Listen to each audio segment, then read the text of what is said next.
4. Bevelin Alafuro, Florence K. Njoku, Testimony Oroma, and Niger Delta Development Commission. Please let your council announce the people that are online, because I can see some of them online. Alafuro is online. Alafuro is claimant number 4. Claimant number 2 is online. So I think their council should announce the rest. Yes. Council, please announce your appearance. Most Yes. humbly, my lord, I am Yes. EO, Yes. I am EO Enweluzo. Yes. EO. Enweluzo. Yes. My appearance is for the defendant. And For with the me, defendant. yes, sir. Yes, my lord. Yes. And with me is Yes. AE Ime. AE Ime. IMEH. Most of Yes. that, my lord. Yes. Yes. Anybody from the claimant?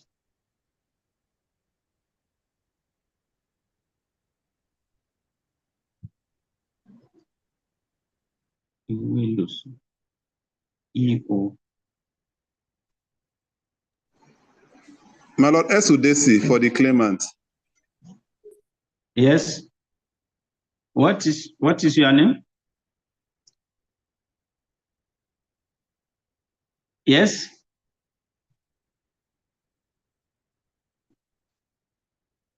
Unmute your. It's muted. Call him. Tell him that his handset is muted. Yes, my lord. My lord, I don't know Yes. if my lord can hear me now. Yes, I can hear you. As a couple, it's Esudesi for the claimant. Yes, Udesi. Yes, my lord. UDESI. Yes. For the claimant. For all the claimants. Yes, my lord. How many of them are online? They say claimant number 2. Yes, my lord. That number 4, and who that are online? my lord, that's the Oh, two you I don't can know. confirm. All right. The matter is for judgment and it is ready. So listen to your judgment. As a couple, please. I will be reading it from my system directly because we don't have light. As a couple, please. You know, there was a motion filed, and we all agreed to take it along with the judgment. Yes, So I will deliver ruling on the motion on notice first before going with the judgment. As a couple, please. My ruling is here. This ruling is in respect of a motion on notice filed by a defendant applicant on the 16th day of February 2026. The motion was brought pursuant to Order 17 Rule 1 of the National Industrial Court of Nigeria Civil Procedural Rules 2017 and under the court's inherent jurisdiction. The defendant applicant seeks the following relief. 1. An order of this honorable court setting aside the order of cost of 100,000 naira made against the defendant on the 23rd day of July 2025. 2. An order for such further or other orders as this honorable court may deem fit to make in the circumstances. In reaction to the motion, the claimant respondent filed a counter affidavit on the 3rd day of March 2026 along with a written address in support thereof, opposing the application. After careful perusal of the motion, the supporting affidavit, the counter affidavit, and the respective written addresses of counsel, the singular issue that arises for determination of this court is whether this honorable court is functus officio and therefore lacks the jurisdiction to grant the defendant applicant's application to set aside the order for cost made on the 23rd day of July 2025. I summarize your argument as contained in your written addresses, but I'm not going to read it, but it contained in your ruling, so you will see it in your ruling. I will go straight to the decision. I have carefully considered the application, the affidavit evidence, and the submissions of both counsel. The key issue for determination, as earlier stated, is whether the court is functus officio and cannot revisit its order for cost. The doctrine of functus officio is a fundamental principle of law. Once a court has delivered a final judgment or ruling on a matter, it is generally precluded from reviewing or altering its decision. The Supreme Court in RH Savings and Loans versus Harcourt and others firmly established this principle, stating that a court lacks the power to revisit its order after rendering its ruling, and such an order can only be set aside on appeal.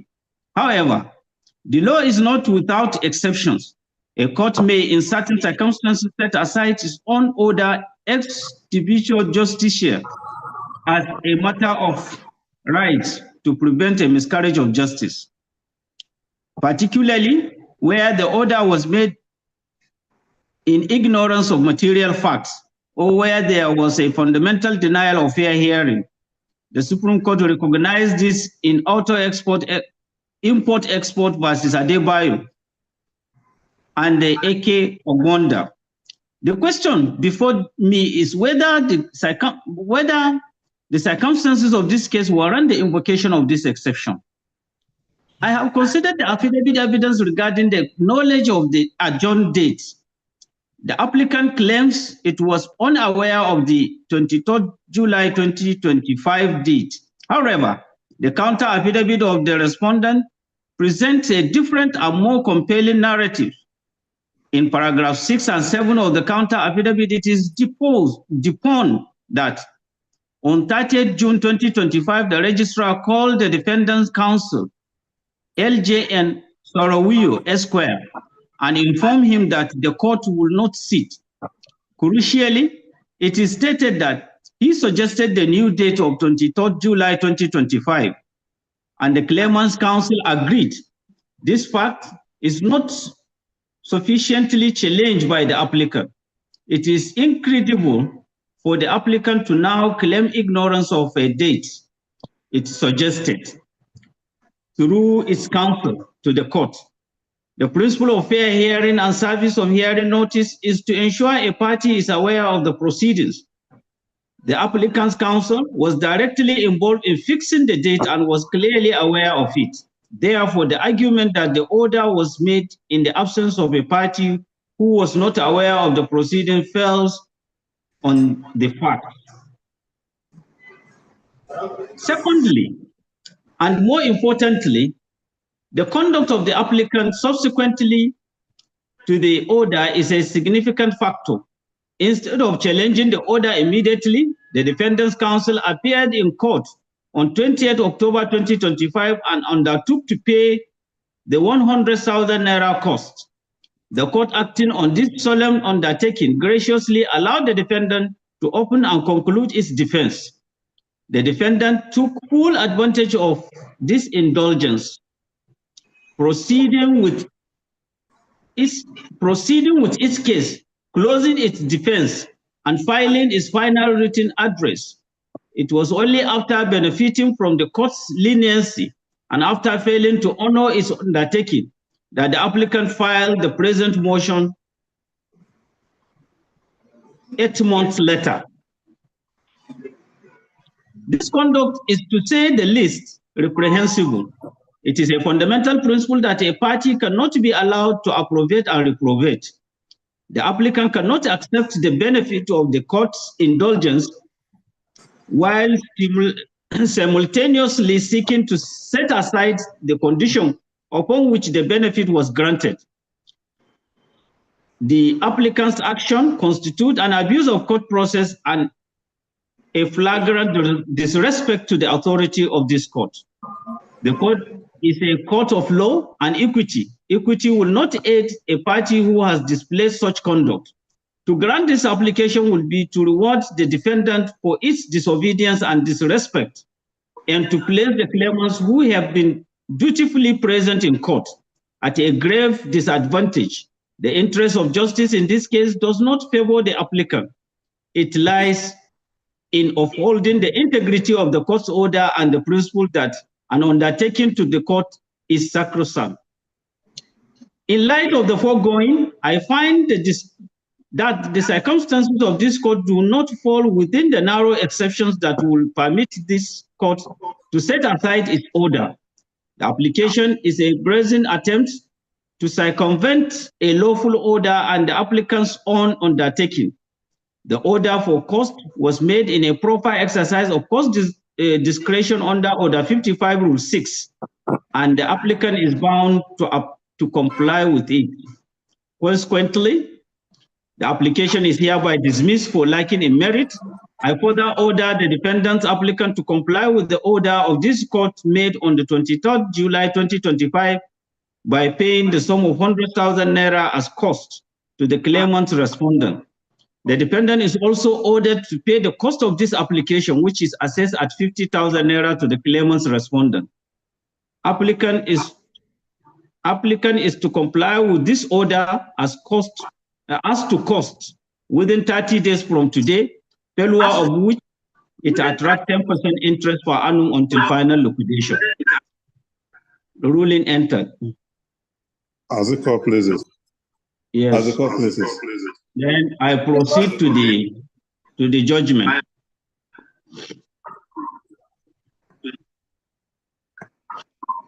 This is the judgment. This suit was commenced by the claimants via a complaint filed on the 18th day of July 2024, accompanied by a statement of material facts, affidavit of verification, list of witnesses, and witness statement on oath. The claimants are the defendants on their part filed their statement of defense on the 13th day of November 2024, accompanied by a written statement on oath of each witness. The claimant filed a reply to the statement of defense on the 4th day of December 2024, along with a further statement of claimant's witness and a list of documents. The claimant also filed a notice of discovery and interrogatories. The trial commenced on the 30th day of January 2025 and concluded on the 28th day of October 2025. The claimants called 6 witnesses, while the defendants called 1 witness. Final written address were filed by both parties, and the defendants filed a reply on points of law. The claimants' claim against the defendant, as contained in paragraph 19 of the statement of facts and the reliefs claimed, are as follows. A declaration that the employment of each of the claimants validly subsists until date. An order directing the defendant to immediately deploy each of the claimants to their scheduled offices for performance of their duties as employees of the defendant. An order directing the defendant to pay to the claimants the arrears of their several salaries and allowances as per their letters of employment specified in the accompanying statement of facts, including promotions and all increments as paid to all staff of equivalent levels from the date of their several letters of employment. For the first claimant, the sum of 14,913,044 naira 95 kobo, being annual salary as assistant manager on grade level 10, step 1 from August 2019 to July 2024. B, all staff promotions due to staff at the level of assistant manager on grade level 10, step 1, as at 7/8/2019 to date. All accrued allowances due to staff at the level of assistant manager on grade level 10, step 1, as at 7/8/2019 to date. and the sum of 20 million naira as damages for emotional shock, embarrassment, and stress. For the second to third claimant, each claims the sum of 3 million naira, 347,338 naira 45 kobo, being annual salary as officer 2 on grade level 8 step 1 from August 2019 to July 2024, except the sixth claimant whose appointment was dated 17th September 2019. All staff promotion due to staff at the level of officer 2 on grade level 8 step 1, all accrued allowances due to staff at the level of officer 2 on grade level 8 step 1, the sum of 10 million naira each as damages for emotional shock, embarrassment, and stress. The claimant's case, these are from the statement of facts, and the defendant case is from the statement of defense. And on that, I will go straight to the issues for determination. The claimants formulated the following issues for determination. Having regard to the facts and evidence before this honorable court, did each of the claimants and the defendants have a valid contract of employment which subsists in the absence of any lawful determination? 2, is the defendant's refusal to deploy and remunerate the claimants not a breach of contractual, statutory, and constitutional obligations of the defendants amounting to unfair labor practice remediable by this honorable court? 3, what remedies are available to the claimant? The defendants formulated the following issues for determination. 1, whether from the evidence before this honorable court, the claimants have been able to establish any employer-employee relationship with the defendant as to entitle the claimants to the reliefs sought in this case. 2, whether or not the claimants have discharged the legal burden placed on them to prove their case on the preponderance of evidence. Having carefully considered the pleadings, evidence, and submissions of both parties, this court adopts the following issues for determination of this case. 1, whether there exists a valid contract of employment between the claimants and the defendant. 2, whether the claimants have discharged the burden of proof placed on them. 3, whether the claimants are entitled to the relief sought. Parties' submissions from their final written addresses. These are summary of your final written addresses, and when you collect a copy of judgment, you will see it. I will go straight to the decision of the court. Court's decision. This is a case where 6 individuals claim to have been offered employment by the defendant, the Niger Delta Development Commission, NDDC, in 2019. They were issued letters of appointment, underwent medical examination, completed documentation, and reported for deployment. However, while some of their colleagues were deployed, the claimants were left in limbo, not deployed, not paid, and not terminated. After several years of waiting and making representation, they brought this action seeking declaration that their employment subsists, an order for deployment and payment of arrears of salaries and damages. The defendant case is essentially one of total denial. The defendant denies the claimants were ever employed, denies the authenticity of the letters of appointment, and claims that the letters were forged.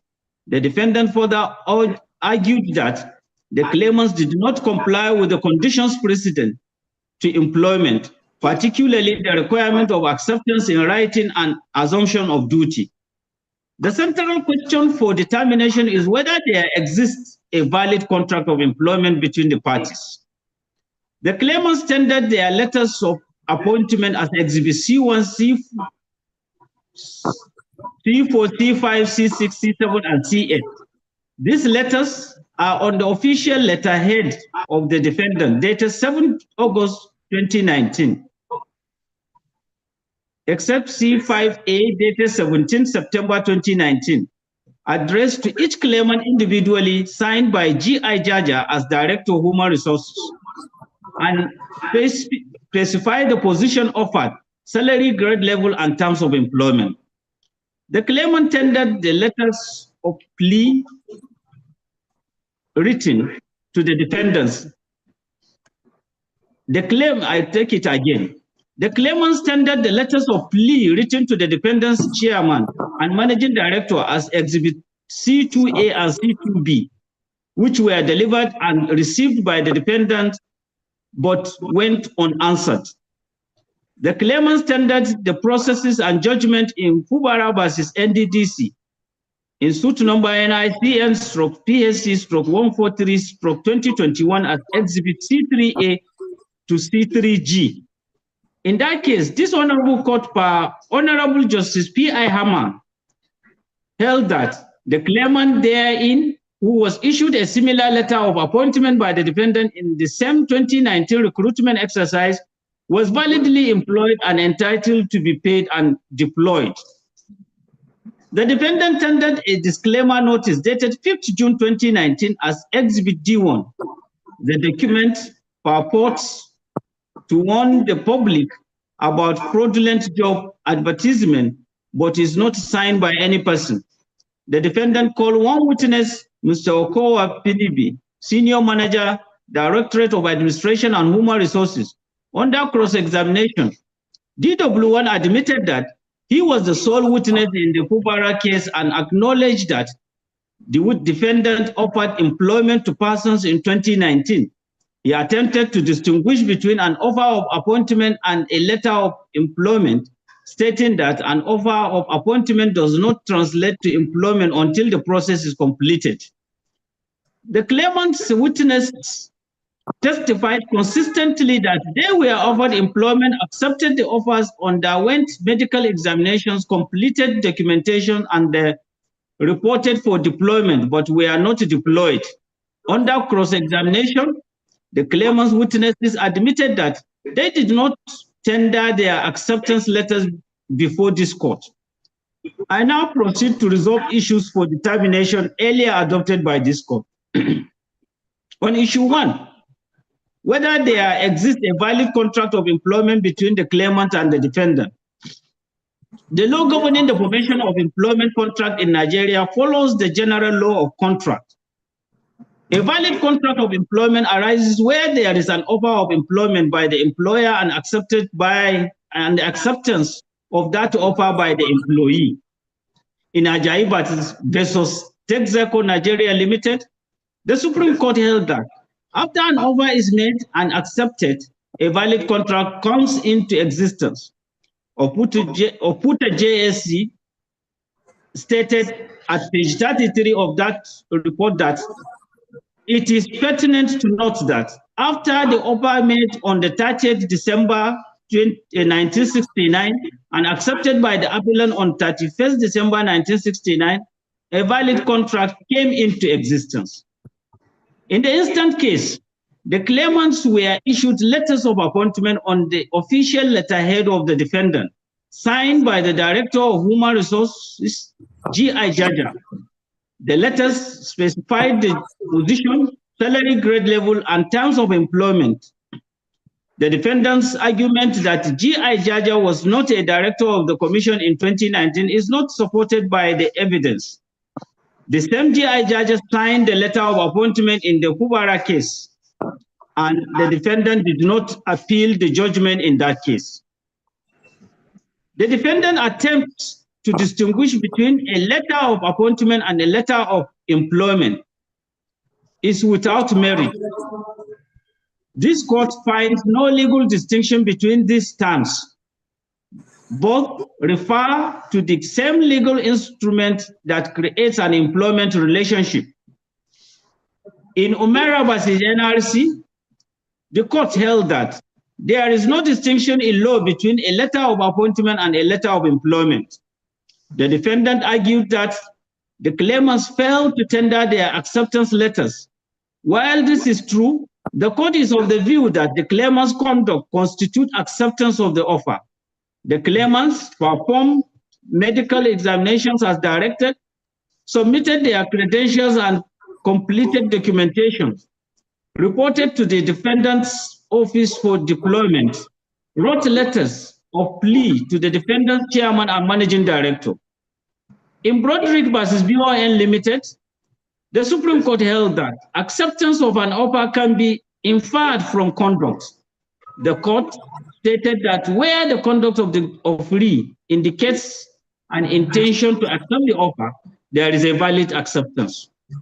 Furthermore, the defendant, by receiving the claimant's processing their documentation, and opening files for them, is admitted by DW1, who stated that the termination letter in the Buhari case was issued as a formality to close the file, is a stop from denying the existence of a contract of employment.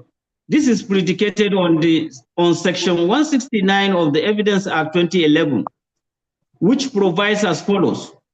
When one person has, by his declaration, act or omission, intentionally caused or permitted another person to believe a thing to be true and to act upon such belief, neither he nor his representative in interest shall be allowed in any proceedings between himself and such person or his representative in interest to deny the truth of that thing, unquote.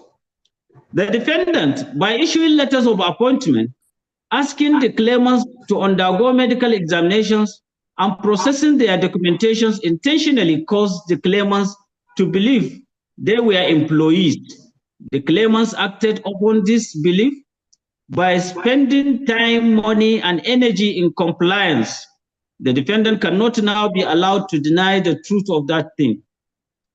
The claimants relied on the judgment in Buhari versus NDDC, suit number NICN/PHC/143/2021 as persuasive authority.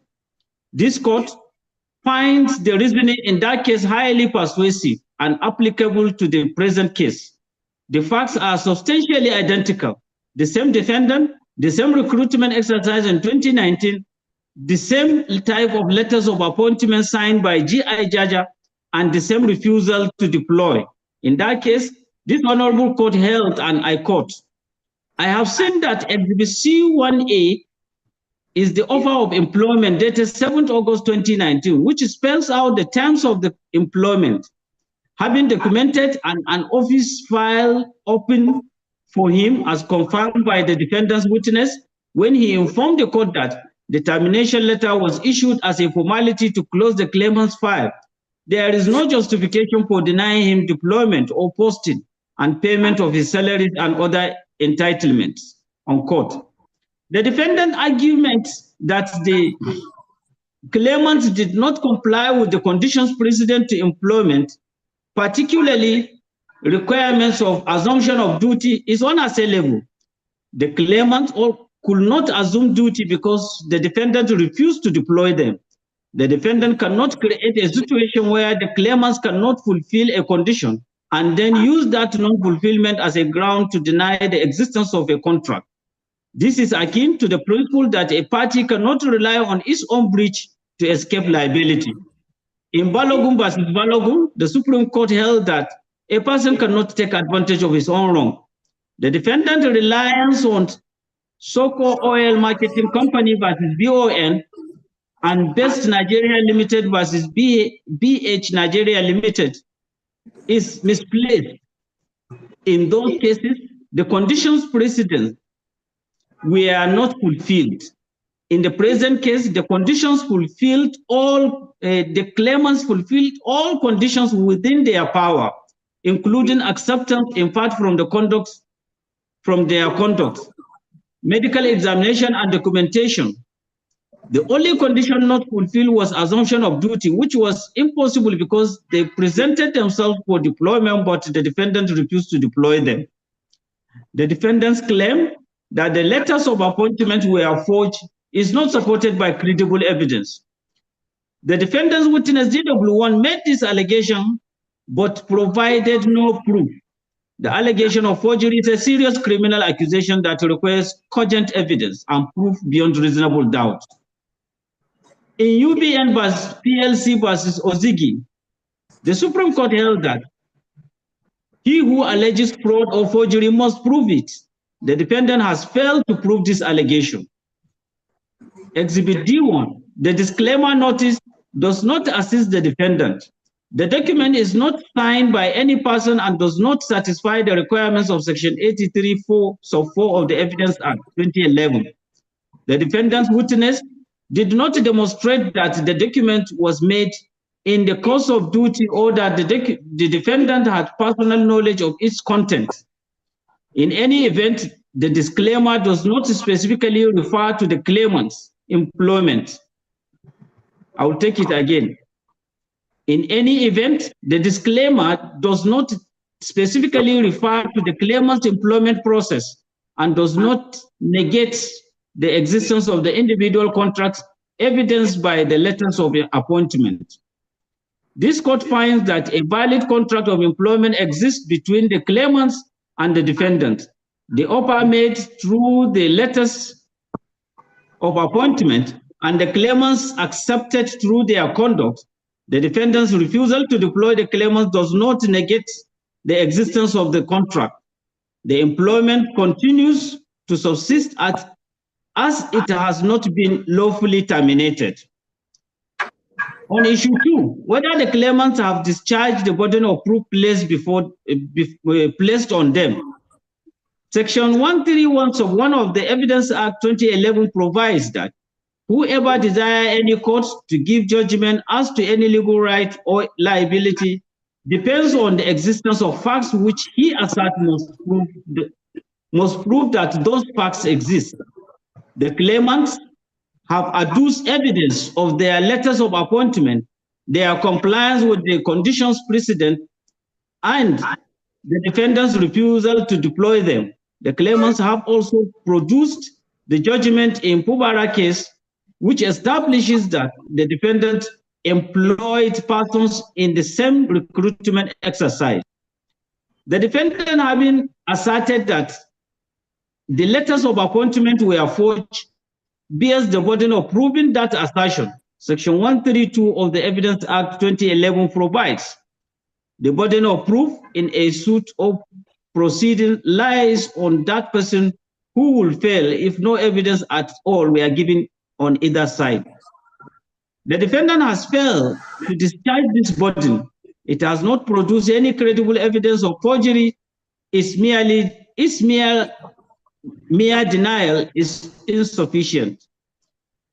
In Ogumbi versus Aderumu, the Court of Appeal held that where a party asserts fraud or forgery, the burden of proving it lies on the party who makes the assertion. The defendant's reliance on Section 167D of the Evidence Act 2011 is misplaced. That section presumes that evidence which could be and is not produced would, if produced, be unfavorable to the person who withholds it. However, in this case, the claimants have given credible explanations for their inability to produce the acceptance letters. They stated that they submitted the originals to the defendant and we are not given duplicates. This is consistent with the practice of the defendant, as the claimant's witness testified that the defendant collected original documents and did not issue acknowledgement receipts. Furthermore, the defendant is in a better position to produce evidence of the employment record, including the acceptance letter submitted by the claimants. The claimants issued a notice of discovery to the defendant seeking production of these documents, but the defendant did not comply.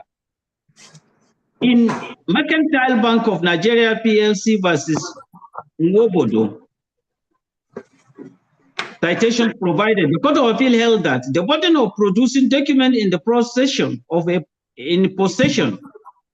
I will take it again. The Court of Appeal held that the burden of producing documents in the possession of a party lies on that party. the defendant's failure to produce the acceptance letter, which are in its custody, should be construed against the defendant. The claimants have discharged the burden of proof on the balance of probabilities. They have produced credible documentary evidence of their employment and have given consistent testimony. The defendant's bare denial is not sufficient to outweigh the claimant's evidence. On issue 3, whether the claimants are entitled to the relief sought. Having found that a valid contract of employment exists between the claimants and the defendant, this court must consider the appropriate remedies. The claimants seek a declaration that their employment subsists, an order for deployment and payment of arrears of salaries and allowances, as well as damages. On the declaration that the employment subsists, this court finds that the employment of the claimant has not been lawfully terminated. The defendant has not issued any letter. The defendant has not issued any letter of termination to the claimants, nor has it followed any disciplinary procedure. The employment therefore continues to subsist. On the order for deployment, this court finds that the defendant is obliged to deploy the claimants to their scheduled offices for performance of their duties. The defendant cannot employ persons and then refuse to deploy them indefinitely. Such conduct is not only a breach of contract, but also unfair labor practice. Section 254C of 1F of the Constitution of the Federal Republic of Nigeria 1999 as amended empowers this court to prevent and remedy unfair labor practice. On the payment of arrears of salaries and allowances, this court finds that the claimants are entitled to be paid their salaries and allowances from the date of their employment until the date of judgment and formal deployment. The claimants were ready, willing, and able to work, but the defendants prevented them from doing so. An employer cannot benefit from its own wrongful refusal to allow an employee to work. In Okongo versus NMPC, the Supreme Court held that where an employer wrongfully prevents an employee from working, the employee is entitled to the remuneration he will have earned. The claimants are also entitled to all promotions and increments as paid to staff of equivalent levels.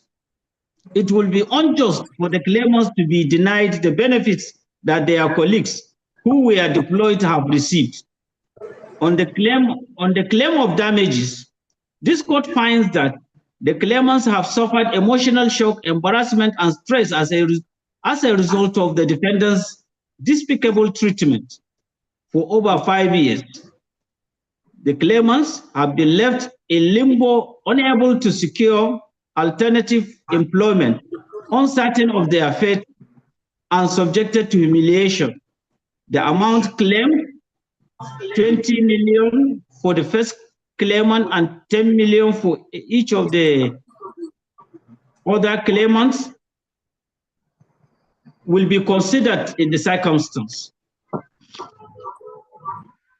In Olaniyan versus University of Lagos, Justice Karibi White, JSC, in his concurring judgment stated, the law has arrived at the stage where the principle should be adopted, that the right to do a job is analogous to the right to property.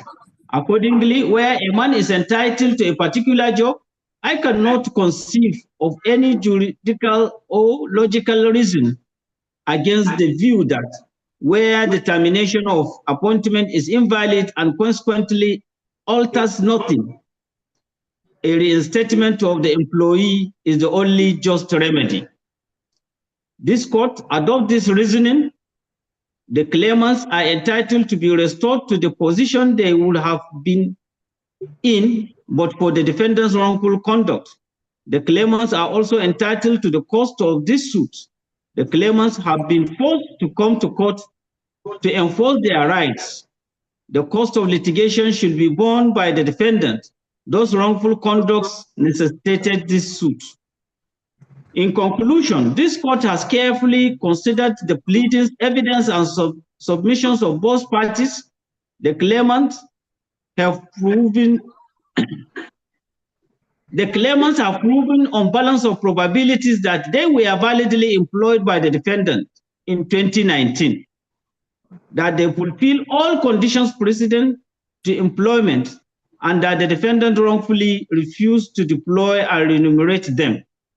The defendant denial of the employment relationship is not supported by credible evidence. The letters of appointment are on the official letterhead of the defendant signed by the Director of Human Resources, and defendant has not produced any evidence of forgery. The defendant's refusal to deploy the claimants constitute a breach of contracts and unfair labor practice. The claimants are entitled to the remedies sought. The defendant's conduct in leaving the claimants in limbo for over 5 years is reprehensible. Is reprehensible. Let me take it again. The defendant's conduct in leaving the claimants in limbo for over 5 years is reprehensible. It is a waste of human resources and a violation of the claimant's right to work and earn a living. For the reasons stated above, judgment is hereby entered in favor of the claimants as follows. A declaration is hereby made that the employment of each of the claimants validly subsists until date. An order is hereby made directing the defendant to immediately deploy each of the claimants to their scheduled offices for performance of their duties as employees of the defendant. An order is hereby made directing the defendant to pay to the claimants the arrears of their several salaries and allowances as per their letters of employment, including all promotions and increments as paid to all staff of equivalent levels from the date of their several letters of employment until the date of judgment and formal deployment. On the first claimant, the sum of 40,913,044 naira 95 kobo, being arrears of salary as assistant manager on grade level 10, step 1 from August 2019 to July 2024 is granted. B, all staff promotions due to staff at the level of assistant manager on grade level 10, step 1 as at 7/8/2019 to date. C, all accrued allowances due to staff at level of assistant manager on grade level 10, step 1, as at 7/8/2019 to date. And the sum of 5 million naira being damages for emotional shock and embarrassment and stress. On the second claimant, Mr. Kingsley, the court awards the following. The sum of 3,347,338 naira 45 kobo, being arrears of salary as officer 2 on grade level 8, step 1 from August 2019 to July 2024. All staff promotion due to staff at the level of officer 2 on grade level 8, step 1 as at 7/8/2019 to date. All accrued allowances due to staff at level of officer 2 on grade level 8, step 1 as at 7/8/2019 to date. The sum of 3 million naira is awarded being damages for emotional shock, embarrassment, and stress. On the third claimant, Mrs. Phoebe Asanga, the court awards the following. The sum of 3,347,338 naira 45 kobo, being arrears of salary as officer 2 on grade level 8 from August 2019 to July 2024. All staff promotion due to staff at the level of officer 2 on grade level 8, step 1, as at 7/8/2019 to date. All accrued allowances due to staff at level of officer 2 on grade level 8, step 1, as at 7/8/2019 to date. the sum of 3 million naira being damages for emotional shock, embarrassment, and stress. Fourth claimant, Ms. Vivian. The court awards the following. A, the sum of 3,347,338 naira 45 kobo, being arrears of salaries as Officer 2 on grade level 081 from August 2019 to July 2024. B, all staff promotion due to staff at the level of Officer 2 on grade level 8, step 1, as at 7/8/2019 to date. C, all accrued allowances due to staff at the level of Officer 2 on grade level 8, step 1, as at 7/8/2019 to date. Also, the sum of 3 million naira as being damages for emotional shock, embarrassment, and stress. On the fifth claimant, Mrs. Florence, court award the following. A, the sum of 3,347,338 naira 45 kobo, being arrears of salary as Officer 2 on grade level 8, step 1, from August 2019 to July 2024. B, all staff promotions due to staff at the level of Officer 2 on grade level 8, step 1, as at 7/8/2019 to date. C, all accrued allowances due to staff at the level of Officer 2 on grade level 8, step 1, as at 7/8/2019 to date. The sum of 3 million naira being damages for emotional shock, embarrassment, and stress. On the sixth claimant, Mrs. Testimony, the court awards the following. The sum of 3,347,338 naira 45 kobo, being arrears of salary as Officer 2 on grade level 8, step 1, from September 2019 to July 2024. B, all staff promotions due to staff at the level of Officer 2 on grade level 8, as at 17/9/2019 to date. C, all accrued allowances due to staff at the level of Officer 2 on grade level 8, step 1, as at 17/9/2019 to date. The sum of 3 million naira is also awarded being damages for emotional shock, embarrassment, and stress. The defendant shall compute, is ordered to compute and pay the claimants further salaries, entitlements, and emoluments from August 2024 until the date of judgment and formal deployment. 5, the defendant shall comply with the terms of this judgment within 30 days from today, failing which it shall attract interest of at 10% per annum until it is fully liquidated. The cost of this suit is assessed at 500,000 naira in favor of the claimants and against the defendants. Judgment entered accordingly. That's the judgment of the court. As the court closes. So by next week, before Wednesday, your copy of judgment will be ready and you come and collect your certified true copy. Or if it is loaded on our online, you applied it online, they will give you certified true copy. As the court closes. Yeah. We're very grateful. All right, thank you. Thank you.